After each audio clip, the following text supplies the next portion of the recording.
Bonjour, aujourd'hui, Forme 11, nous allons parler de la patrouille de démonstration de l'armée de l'air, c'est-à-dire de la patrouille des Tempes.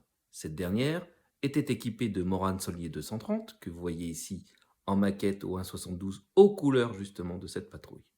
C'est parti, en avant, top générique.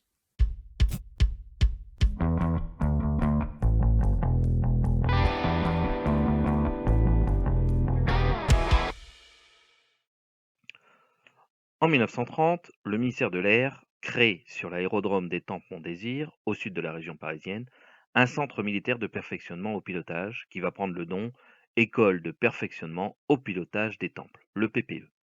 Elle était destinée à parachever la formation des instructeurs ou à perfectionner leurs compétences, afin d'instruire au mieux les élèves de cette nouvelle armée de l'air qui va prendre forme dans 3 ans officiellement.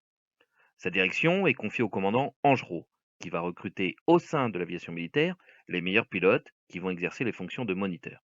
Il va avoir comme adjoint le capitaine Guerciot, le lieutenant Amoureau et les adjudants-chefs Dumas et Carlier. En 1931, Angerot décide de créer une formation d'une patrouille de présentation de voltige aérienne. Il va la confier à Amoureau, qui lui va prendre le soin de sélectionner ses premiers équipiers, qui sont Dumas et Carlier.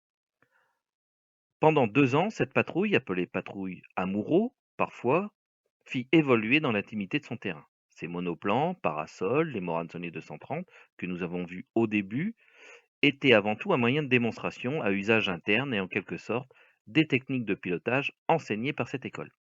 En 1933, Dumas est affecté en Turquie comme instructeur, Amoureau est promu capitaine et lui est muté en Indochine.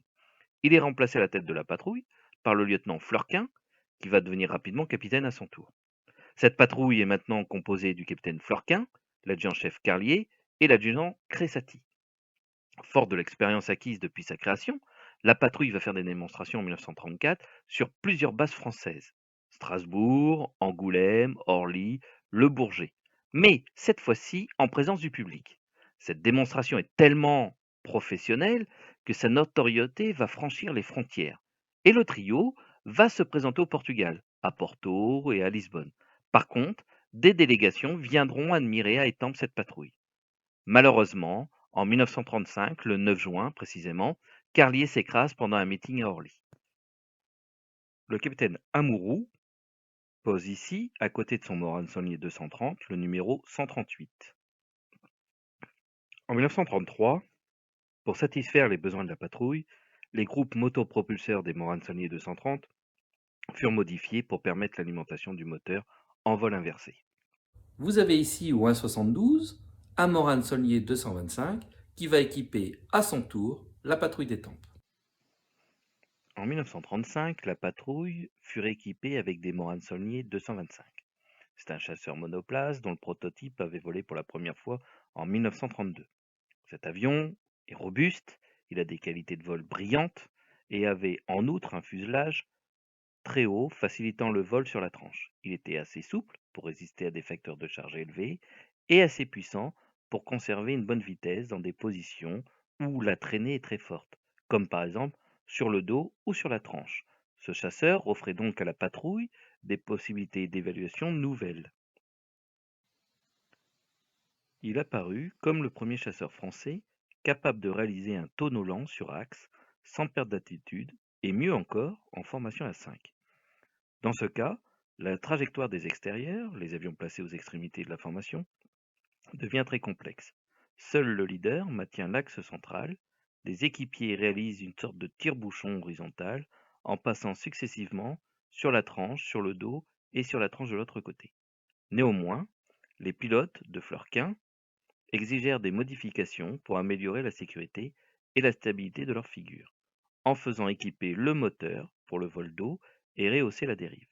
Ce détail rappelle qu'à cette époque, généralement pour des raisons d'esthétique, les constructeurs préconisaient des empennages verticaux de petite taille au mépris de la logique aérodynamique, chère à Fleurquin, et quitte à faire muter les ingénieurs pilotes d'essai de l'État lorsqu'ils osèrent s'élever contre cette pratique. Les Morane Saulnier 225, ainsi modifiés, furent désignés VSD, vol sur le dos, ou SP, sur des documents officiels. Selon les témoignages, le programme de la patrouille d'Étampes comprenait aussi notamment le nœud de Savoie, la boucle inversée, le renversement et l'Immelmann. le tout bien entendu en formation. La disposition favorite des avions de la patrouille semble avoir été une sorte de V largement ouverte avec la pointe en avant, semblable à la formation de base des avions d'armes du monde entier à l'époque. En septembre 1936, la patrouille compte 7 appareils. Cette équipe élargit mondialement sa réputation lorsqu'au Grand Concours international de Zurich, en août 1937, elle domine ses concurrentes britanniques et italiennes, avec des figures de groupe sans précédent.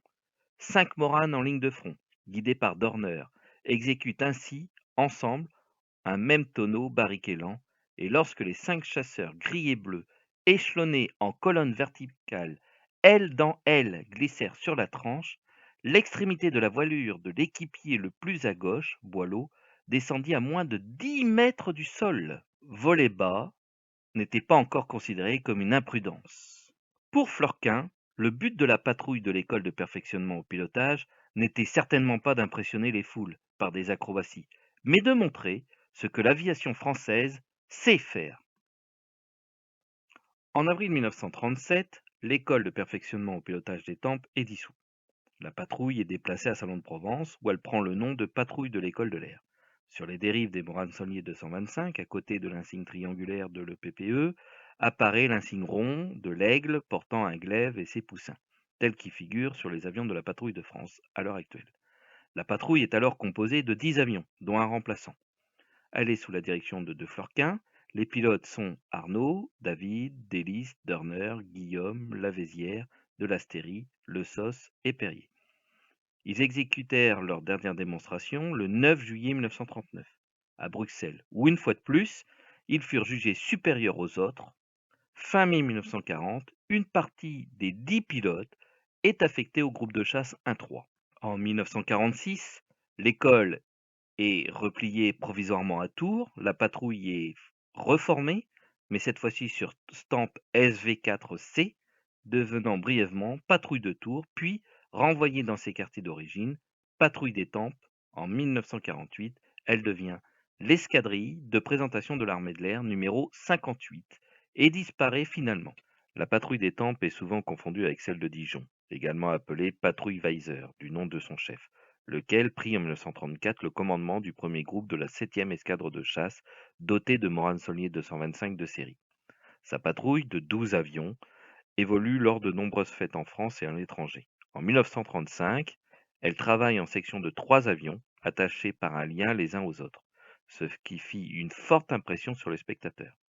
Les pilotes étaient des pilotes de combat opérationnels, et leur évolution était plus proche des manœuvres classiques des avions de chasse de l'époque.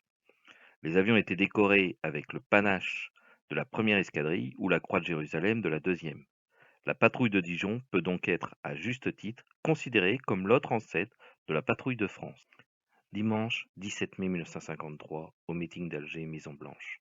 Les F-84 de la 3e escadre de chasse, sous la direction du commandant Pierre de la Chenal, font une démonstration qui émeut les spectateurs. Le journaliste, Jacques Nottinger, désigne les 4 F-84G Thunderjet de la patrouille de France. Ce vocable, qui par la suite rentre dans la postérité, en effet, l'état-major décide de baptiser ainsi la patrouille acrobatique de l'armée de l'air française.